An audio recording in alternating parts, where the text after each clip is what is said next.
कि यूएन में हमें परमानेंट मेंबरशिप कब मिलेगी? जरूर मिलेगी।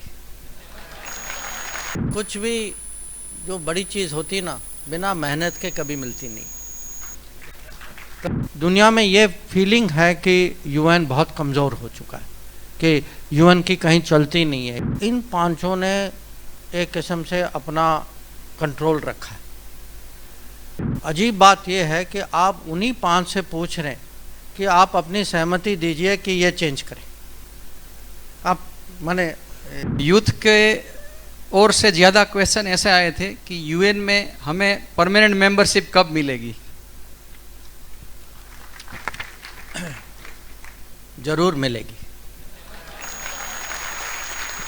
जरूर मिलेगी। पर कुछ भी जो बड़ी चीज़ होती ना, बिना मेहनत के कभी मिलती नहीं। तो मेहनत भी करना पड़ेगा, और इस बार थोड़ा ज़्यादा ही मेहनत करना पड़ेगा, क्योंकि अभी तक क्या हुआ है, ये यूएन की संस्था जो है, ये अब करीब इसको बनते बनते 80 साल हो गए। उस समय जो है 5 देश थे जिन्होंने आपस में तय कर लिया था कि वो यूएन के परमानेंट सिक्योरिटी काउंसिल के परमानेंट मेंबर बनेंगे। उस समय कुल मिला के स्वतंत्र देश जो थे वो करीब 50 थे। अब पिछले 80 साल में वो 50 देश यूएन की अगर आप सदस्यता देखें तो 50 से करीब 200, 193, 94 ऐसा कुछ है।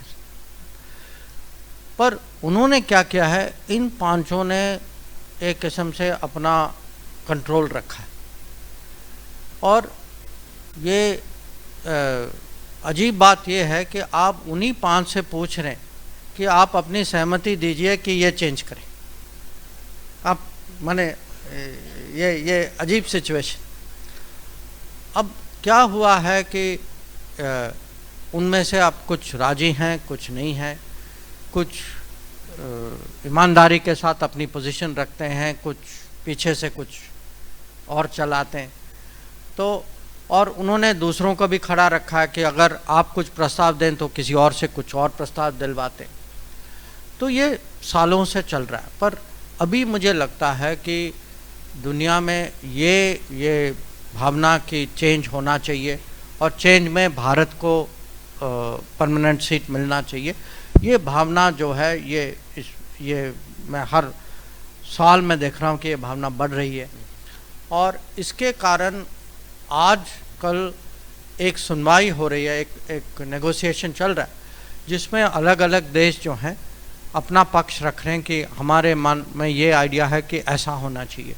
तो एक मेक्सिको का मॉडल है, एक छोटे देशों के प्रतिनिधि लिचेनस्टाइन का मॉडल है, अफ्रीका ने कुछ रखा है, अरब देशों ने कुछ रखा है।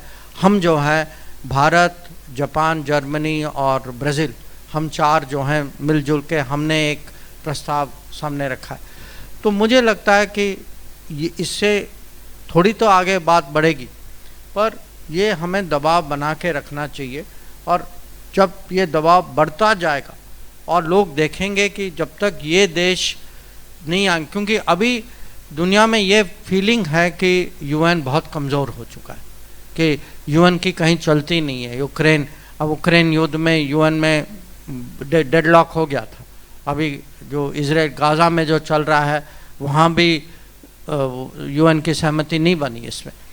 तो मुझे लगता है कि जैसे ये फीलिंग बढ़ता जाएगा, हमारे लिए जो सीट मिलने की संभावना जो है वो भी बढ़ती जाएगी।